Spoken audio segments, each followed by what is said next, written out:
Today I'm going to show you how to use the SORTA-Clear 18, which is a food-grade silicone, to make a gang mold so that we can go from a wooden model to a ice glass that we can actually use for beverages. Now let's just jump into this project and see how we've done this.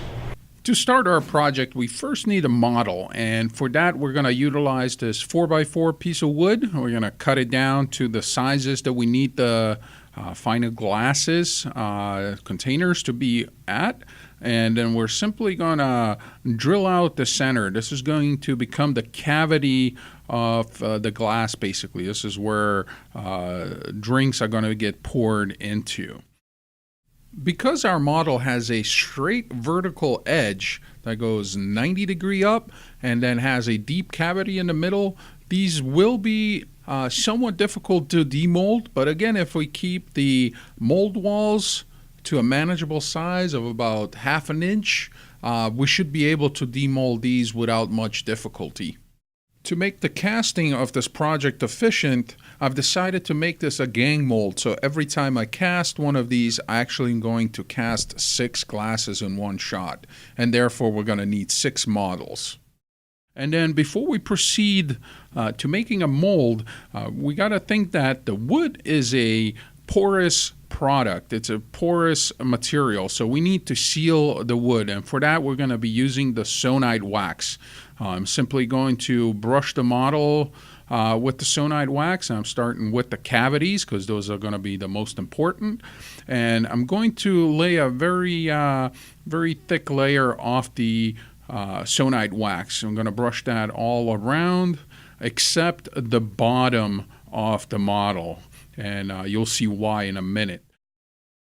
Sonite wax is now allowed to soak into the wood for about 20 minutes. And then any of the excess that hasn't soaked into the wood is wiped away so it doesn't transfer into our mold and possibly ruin the casting. Now, once the models are prepped and ready to go, we're going to adhere them to a working surface. This is a melamine board that I'm using here, and I'm simply going to lay out some hot melt glue, and then I'm going to adhere these to our working surface. And you can see here why it was important not to put that sonite wax on the bottom of these blocks of our models. Otherwise, they would not stick to the working surface at this point. When making block molds and gang molds like this, it's really important that we keep the spacing between the models and between the models and the mold wall about even. We're looking for about 1/2 inch to 3/4 inch spacing. That's going to also facilitate the demolding of the castings out of this mold so much easier. It's going to be much easier to manipulate those mold walls if they're even thickness than if they're thick and thin, and therefore we're going to try to be as accurate as possible with setting up of this model. Now, the reason I'm using plexiglass here is just simply that you guys can see into the mold. That's it. Now I'm going to follow up and use the hot melt glue and go around the perimeter of our mold box here. Make sure that nothing leaks out when we go to actually pour the material. Now, the product we're using for this project is the SORTA-Clear 18. This is a translucent platinum silicone. It's an 18 diameter. But what's really important for our project is that this is a food-safe material, so we can use it for food-related projects, such as the one we're working on. The product does go up in temperature up to 450 Fahrenheit, so it is also safe to use for baking. Now, this is a 10:1 mix ratio, so we're going to use an accurate gram scale to dispense the part A and part B. And once you do have the material dispensed, we're going to follow the basic mixing procedure that we always do here. Scrape the sides, scrape the bottom of your mixing container. And one thing that I like to do on these important projects is called a double mix technique. What you do is you mix your materials and then you transfer them into a second clean mixing container and you give them one more mix, again scraping the sides and scraping the bottom. Now, there is no positive mix indicator when you're working with clear or transparent, translucent material. So it's a good habit to double mix your material to make sure that there is no unmixed part A or part B that makes it into your mold.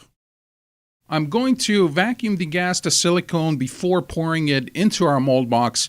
And if you want to learn more about vacuum degassing procedures, just follow the link above.